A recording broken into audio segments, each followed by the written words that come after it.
Meeting to order. This is the April meeting of our Historic Preservation Commission for the City of Athens. Okay. Discussion of the minutes. Discussion of the minutes from last month. Were there any additions or corrections? Paul sent them to us all. I move that they be approved. If none, then the minutes stand as written. And I don't know if we have to vote on that or not. I don't believe we do. You should, Marianne. Second. That's okay. You do second it. All right. Let's vote to accept the minutes as they stand. All in favor? Aye. Aye. Aye. Were you opposed? Pam? No. Oh, okay. All right. I think I've got a delay in my system here somehow. Okay, so the minutes stand as read. Thank you, Paul, for doing those again. Our next meeting will be May 2021, which is the second Saturday in May, or second Monday in May, excuse me. So I hope to see you all then. And then for new business, I didn't know if there was anything else on the agenda. Before new business, Paul? I don't think so. No, the first item for new business should be 10 East Union Pilcher House. I didn't hear that. The first item for new business is 10 East Union yes. Street Pilcher House, Yes. and we have representatives present. Okay, good. Let's begin our discussion then. So, Who are the Marianne, just representatives? some real quick background from the city's perspective. I believe we have two representatives present. One is Kurt Montel and the other is Bob Priebe. I apologize, Bob, if I have your name pronounced wrong. I believe they are either the contractors or the purchaser of 10 East Union Pilcher House from Ohio University.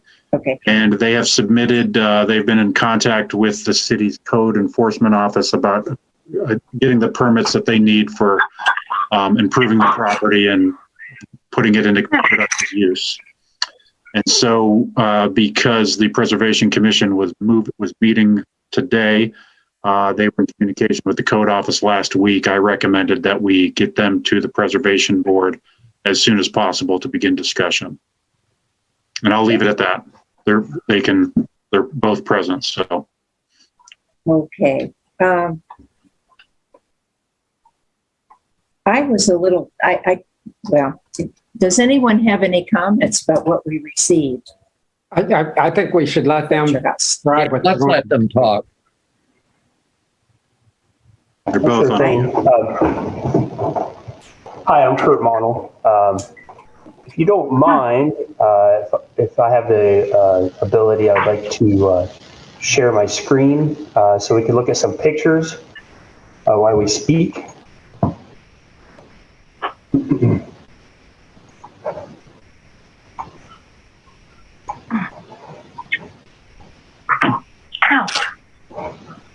Can everyone see my screen? Nope. No. Well, let's try again.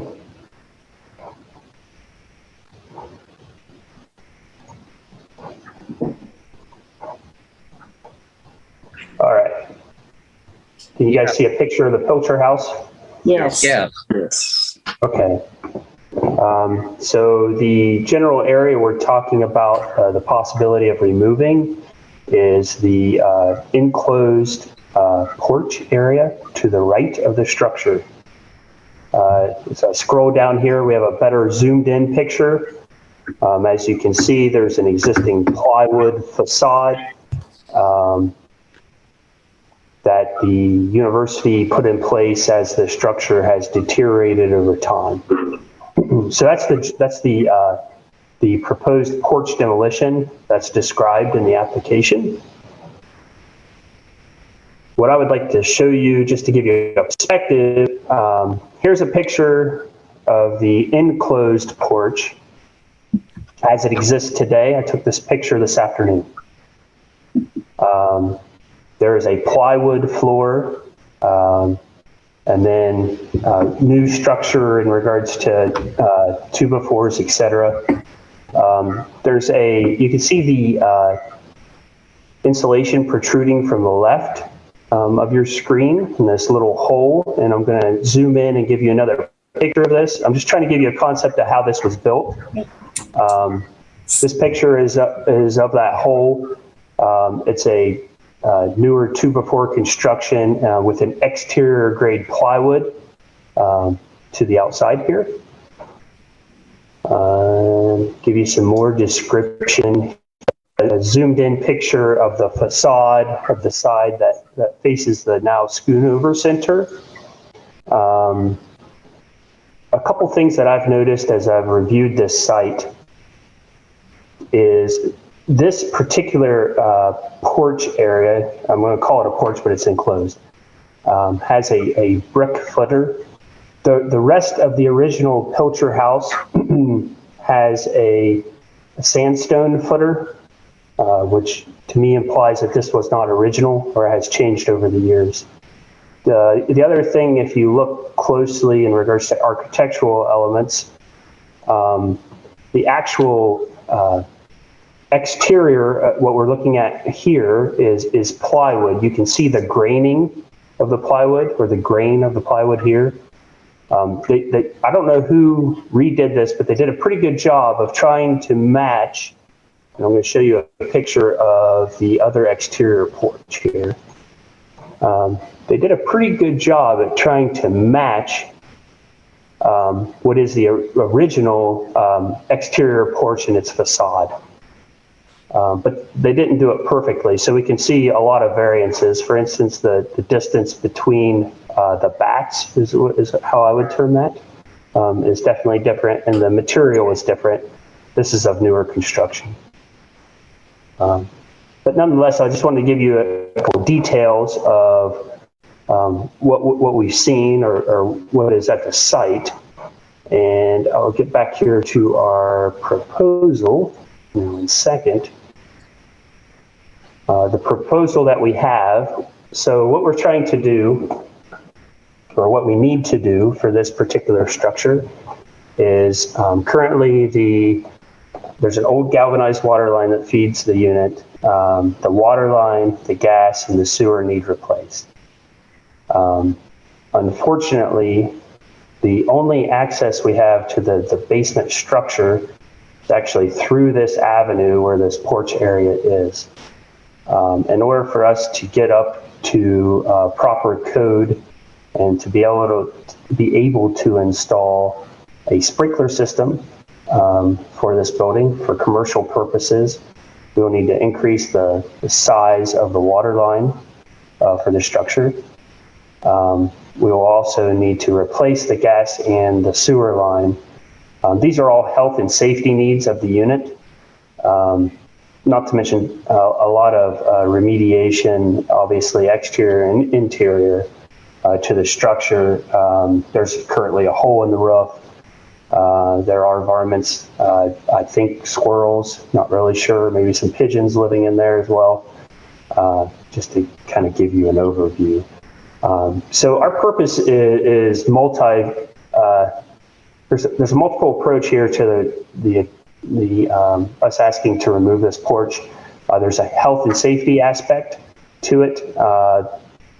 As I showed you those pictures earlier, I truly believe that it's not original to the structure itself. It's been modified over the years. And then also we would, if we're going to remove it, we would like to have a parking space. There is no parking space with this particular unit. This would coincide with our neighbors, which are the university, and basically be an adjoining parking space here to the side that the university has for Schoonover, for maintenance, etc. So that's just the general overview. That was our approach. That's why we're here today, and we're more than happy to answer any questions from anybody.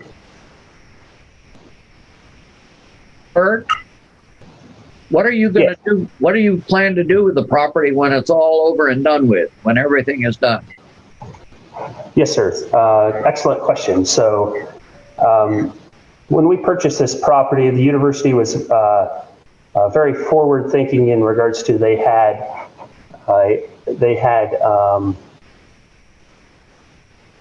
a lot of deed restrictions for the property, but they did permit us to actually demolish the entire unit. That's not what we are proposing.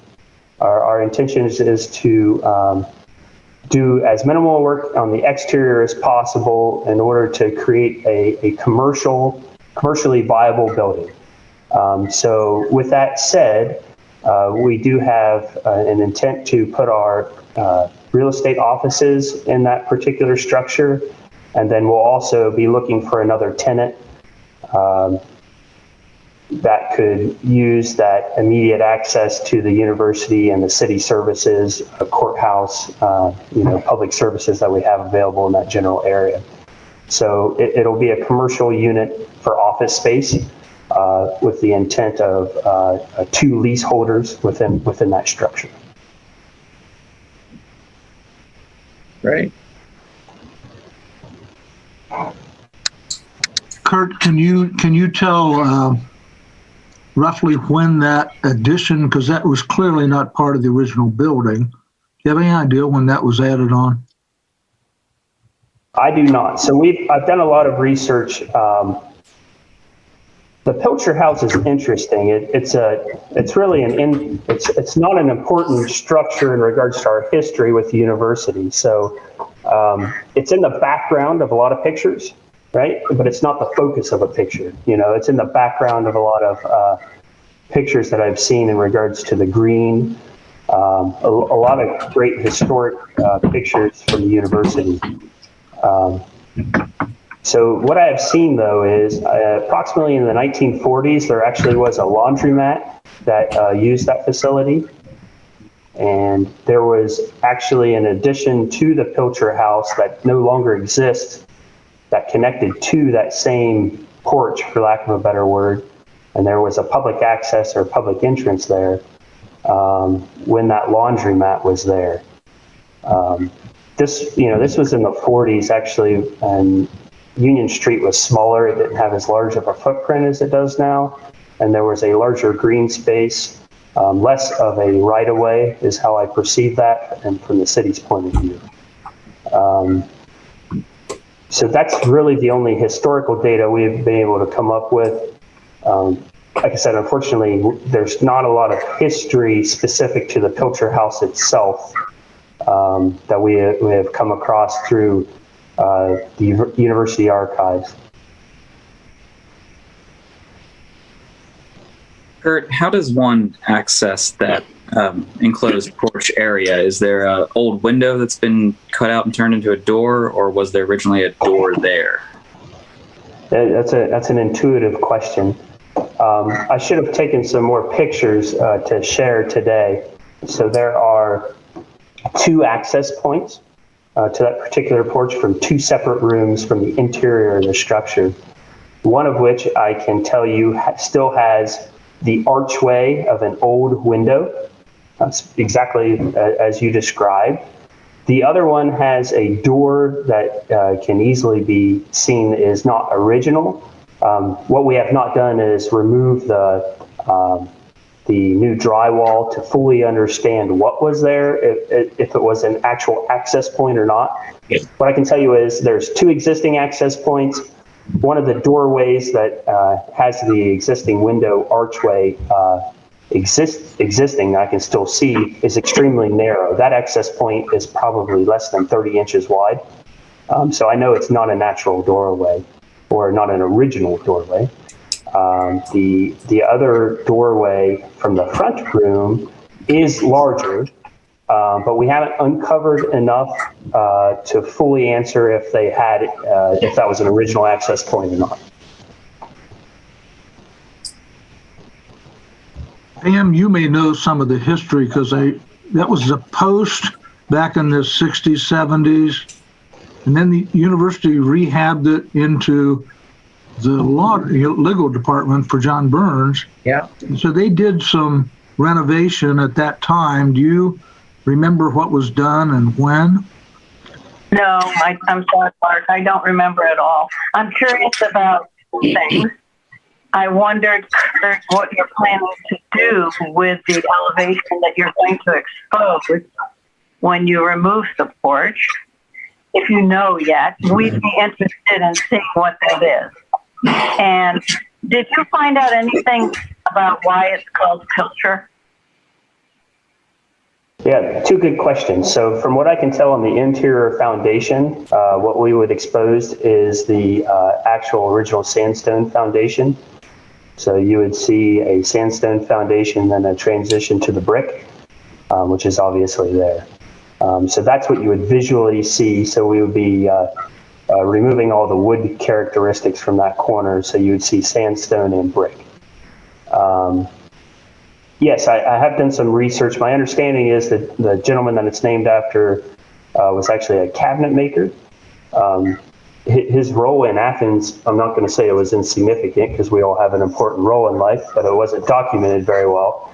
But his brother, I do believe, was very famous. He was, by the last name of Pilcher, he was a traveling Methodist preacher who grew up in Athens and actually explored the Michigan territory. And there are some relatively well-documented books and a lot of interesting history on the Pilcher family. I don't remember the gentleman's first name, but he is a famous Methodist preacher from Athens who explored the Michigan territory. And if you just Google Pilcher and Methodist and look him up, he'll pop up pretty quick. It's some fairly well-known stories apparently in that world. So that's my best recollection of the historical significance of the name Pilcher itself. Well, thank you for that. I also don't want to miss telling you how pleased I am, and I imagine the whole committee is, that you want to save the building, not tear it down. That's always been an important concept to the committee and also personally, that we maintain as many of these small structures as possible around Core and around Court Street, which really reflects the pedestrian nature of that area of town and speaks to history pretty strongly. So I'd like to make sure that it's in the minutes that we thank you for your efforts. And we will be interested in the details of the new windows that you might be putting into that side, and a picture of that elevation, and any other significant changes to the structure, whether you're changing anything on the front porch or any of the upper windows, even the roofing material. If you're going to be re-roofing, we would be interested to know what the new roofing material is going to be and look like. That's it for me. May I say I completely agree with Pam. I think we ought to be enthusiastic about Mr. Montal's moving ahead with this. I would add, and I want to thank Kurt for this tip, that Elijah Holmes Pilcher was born in 1810 in Athens and died in Brooklyn, New York. I haven't gone much further, and was in fact a clergyman. I found this under famousamericans.net. So there was a real Pilcher, and he was pretty damn important, I guess. So I think that's kind of cool, I think. So we should rejoice in that, and we're kind of reviving a little bit of our history. And that place is a dump. I mean, recently I was in the building a few years ago, and Kurt bid on it, and one of our members who isn't on this call, I think, also bid on it, and several people who I know who are friends bid on it, and I was hoping that someone would get it and keep it going and resurrect it. And that seems what you want to do, Kirk. And so we want to commend you for that. I want just echoing Pam. We want to commend you for almost reviving a bit of Athens history, certainly reinforcing our historical heritage. It's wonderful. And as the chairperson of this group, I agree wholeheartedly with what Pam and Richard said. And I do question for you, though. I just don't know if you're planning to treat the exterior bricks or not, or do anything with them. And I was just curious about what your thoughts were for the treatment of the bricks. Some will be weathered, some won't. So I wondered what you were planning to do. Right, that's a great question. Obviously, at some point in time, we'll have some tuck pointing done on the structure itself. It needs some love. And at that point in time, I will definitely defer to the masons to see if there's a correct treatment. I know there's interior treatment to bricks that can occur that helps preserve their integrity over time. I personally am not familiar with the exterior treatment to the bricks beyond just a simple masonry tuck pointing, etc. But it's definitely something we intend to look into. Yeah, tuck pointing, and they usually recommend mild cleaning. Yeah, that would be about it. But sandblasting or things like that are. But anyway, thank you. That's good to know. So, thank you. And it will be nice to have that building saved. Very nice. Yes. Yeah, I'm glad the university decided to sell it. I way back at about late 70s, they were going to lease it on a long-term lease, and I looked at doing it, but interest rates were 18% at the time. That didn't make sense. So, but it could be a very nice little office, which is what you're going to make it into, right?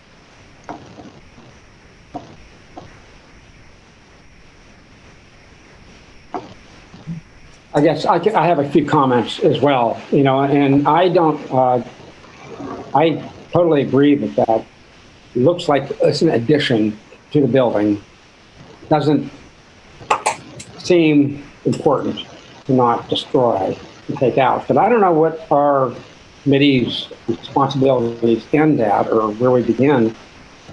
You're just looking right now for the demolition of that particular porch and the construction of a parking lot next, or a parking space next to it. But what happens to I don't know if the fencing and the little colonnade outside the front there, is that going? Paul might have to help here because I'm not sure how much our committee is responsible for issues outside of the actual facade of the building.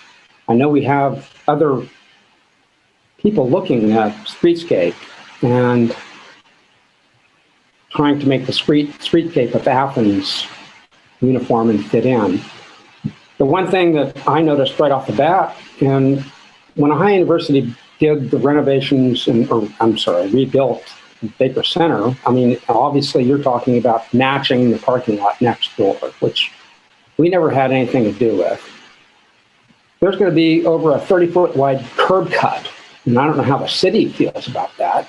When you put your curb cut in next to the city's curb cut, this is becoming very unpedestrian in terms of how this fits in with the uptown district. And Right, that's a very good point. So in regards to process, what our understanding is in regards to the actual demolition of the structure or the exterior of the structure that we're speaking of, we were encouraged, obviously, to make this application that you have all seen and hopefully get approval from this panel for that specific application. Then my understanding is at that point in time, if we would receive approval from you, the city itself would consider whether or not a curb cut would be approved. okay, So just because you just because you approve the removal of the structure does not mean that we will actually be allowed to have a parking space there by any means. So we're in a multi-phased approach here. That's my understanding of the process. I'm sure Mr. Logue can speak to that as well. I understand your concern in regards to the pedestrian approach. The only thing I have to comment in that respect is we're asking for a single parking spot for our one parcel. I mean, we have a postage stamp parcel. We're just trying to maximize its value to the most we can. And as we all know, parking is an issue in that general part of town. But I really think, Paul, please correct me if I'm wrong, that we're really just asking this board to approve the demolition of the actual porch or enclosed porch, whatever we'd like to term that. Yeah, that would be correct, Kurt. An opening permit, a curb cut, however we want to describe it, that would be, I believe that's a function of the service safety director to determine. And generally, the safety director is going to ask for input from engineering and public works to make sure that there's any traffic flow issues and conflicts with the sidewalk and all of that, John. Looking at the design for it and making sure that it can work based on proximity to other curb cuts, proximity to parking, proximity to the intersection. So all of those things are going to be looked at as part of that application.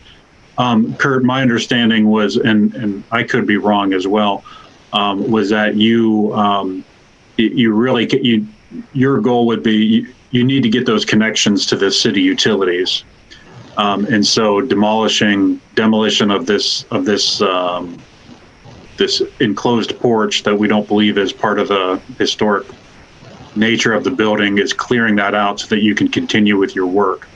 Now, that being said, if you're doing any additional exterior changes to the building, windows, replacements, any of that, you may have to come back to the preservation board to have those items double checked.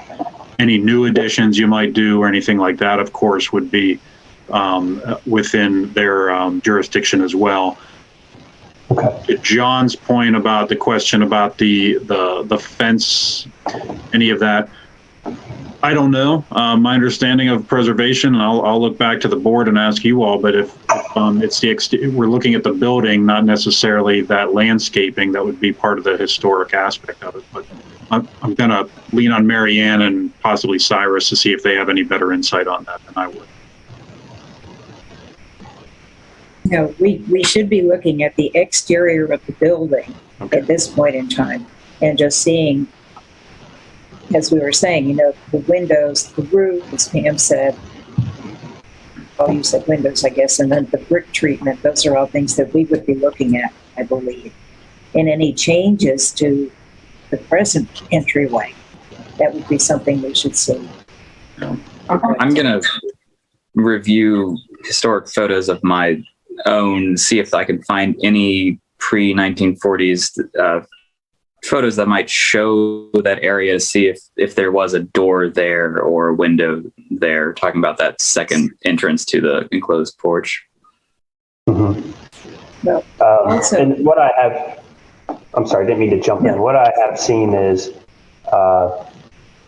there are some, I think it was a picture, I'll have to look as well, where the fence, or that what we see today as a fence, the brick and the metal did not exist. I think that was right around the 1930s.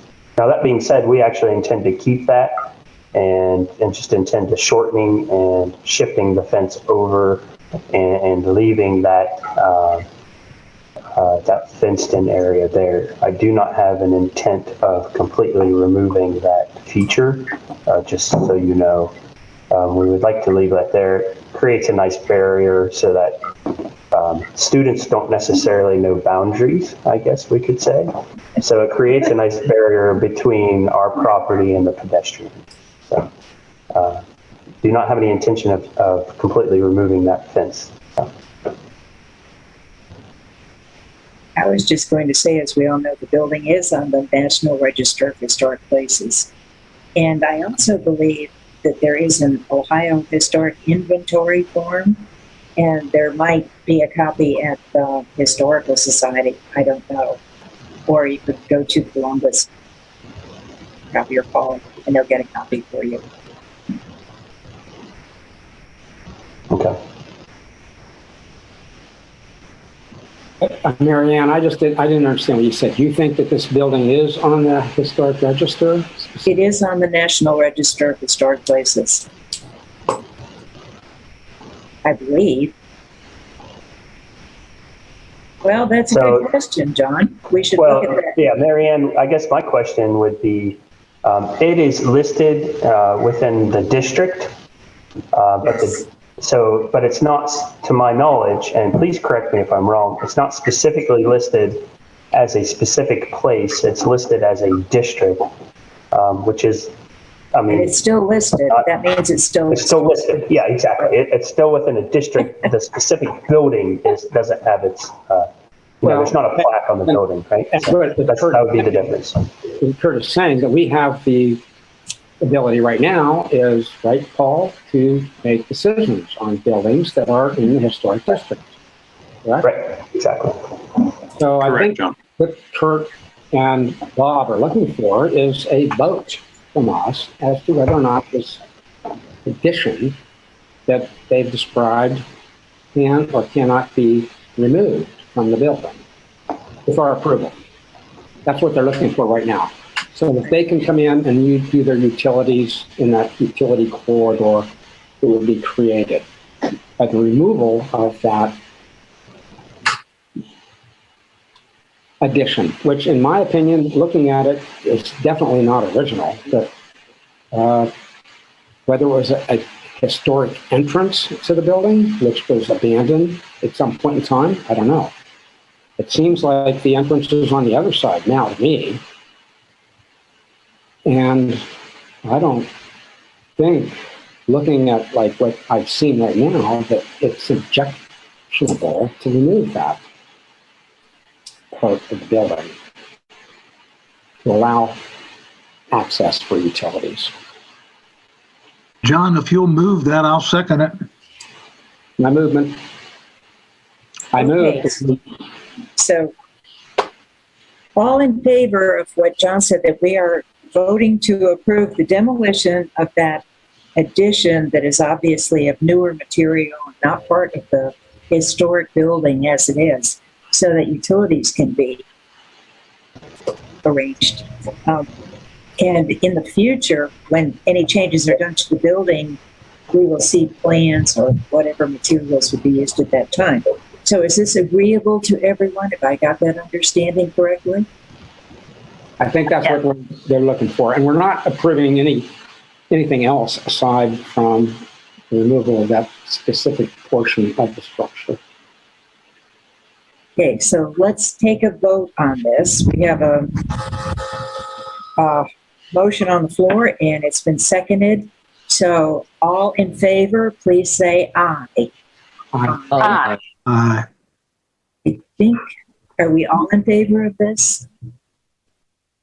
Yes, I believe. Any nays to this? No. So I think that this has passed. So, thank you. John, thank you again for your efforts. And maybe we'll see you in the near future. Yeah, Certainly will, Pam. Thank you very Bob, much. yeah. Kurt and Bob, Okay. I'll relay that back to the code office as well via email so that they'll have a record of it. And my intern Lauren is taking minutes. We're good. Okay. Well, thank you very much. Yeah, we'll definitely keep everyone in tune in regards to our changes. That's for sure. Thank you. Thank you. Thank you. Yeah, thank you. Thank you.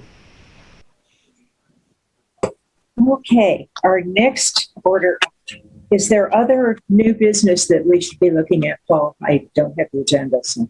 No, Marianne, you can move on to old business, Right. which is the Prisley Award. Right. The old business is the plaque. I think you all received a copy of the wording for the plaque. Rich had some comments and I changed it accordingly. And we now have a very simple, straightforward looking plaque. And I think we just need to contact Reverend Martin. And that was because I don't think any of us understood who was supposed to contact him. So that's a problem, but we can do that. Now, contact him, show him what we have, the wording for the plaque, and our brief history, and just see what he would like to do with this. When he would like to do something, and I think he would like to be involved in arranging it as well. So since Rich and I originally approached him, would you like Rich, would you like to go with me to talk to Reverend Martin I again would and love show to him? go see the good Reverend. Okay. Good. So we can call him and set up a time and show him what we've done and see when he would like to do this and kind of let him decide, because it is his congregation. So let him, because he wanted to do something, and especially after a year like we've had, he wanted to do something nice for the church. So we'll let him take the lead. So if that's Thank you, Mary Ann. okay, thank you. And did anyone have any other additions or corrections to the plaque, or are you going to do it? Mary Ann, could you please read the copy to me? What? Could you read the copy to me? Sure, if I have it here. Okay. What I have is the City of Athens Historic Preservation Commission Award is presented to the First Presbyterian Church of Athens. The church was founded in Athens in 1809. The present church building, completed in 1903, was designed by the well-known Columbus architect Frank L. Packard. The First Presbyterian Church of Athens is a fine example of the preservation of an early 20th century building. The award is in memory of Joanne Prisley, a long-standing champion of architecture and history in Athens. It is hoped that the use and preservation of historic buildings, sites, and structures will enhance civic pride in the historic importance of the buildings and accomplishments of the past. That's lovely. What does the plaque say? Well, that would be the plaque. Whoa, that's a lot of I'm sorry, I was remiss in not looking at it before. That strikes me as a lot of copy to put on a plaque. A lot of copy. Vis-a-vis, this is the City of Athens Board making this award to the church, period. What do you think, other members, about the length of that copy? Yes, please. Guy is the expert on this, isn't he? Yes. Well, I don't like to think I'm an expert. I really struggled with it, but I will. I'll put it on a plaque-like thing and send it out to everybody. I can do that. That would be helpful to visualize it, because it does sound like a lot. I mean, I thought we were going more for commemorative plaque instead of historical marker, but I mean, I defer to what everyone else, the consensus is from everyone else, but I'm kind of in favor of brevity when it comes to these things. And I have to admit, I really loved your text, and if we can afford to do it, if it doesn't have to be so big, I loved it. So let me put it on. See what it looks like when we put it on a plaque. Okay. Thank you. How many words can we put on a plaque? And how much is the cost and everything? I don't know. Well, last time it got big, Right. and we'll see. I mean, I don't have any. It's just a matter of what size the typeface is versus how much there is, and then how much you want to spend on the size of the plaque. Also, there, Guy, if I recall, and Mary Ann, you and I went and looked at the building a little bit Yes. on the exterior, and if they put this on the Court Street side of the building, which would be the most conspicuous, there is a limited amount of room available for a plaque. And it might be the text that Mary Ann read, which I think is right up there with the Gettysburg Address. I mean, it is tremendous. That I think if we had to, we could cut that last sentence out. That's another 12 words or so. It might condense it enough. I'm not advocating that. I'm just thinking if worst comes to worst, going along with what Guy has said and what Cyrus has said, it might work. All right. Well, Why don't we just take that last sentence out now and then see what it would I'm be? gonna leave it. You wrote it. We'll start with what you got. Okay, All right. okay. Thank you, Guy. Thank you, Rich. So, okay. Any other comments or questions? So we will go to Reverend Martin and tell him that we've got a plaque almost ready, and give him a copy of the wording that we wrote and see when he would like to do a ceremony or whatever he would like to do. Okay, any other old business that we need to look into? If not, okay, are there any announcements and updates that we should be thinking about? Nobody has anything, huh? Okay, then I guess we are about ready to adjourn for tonight. Thank you, everyone, for coming, and much appreciated, and talk to you again soon.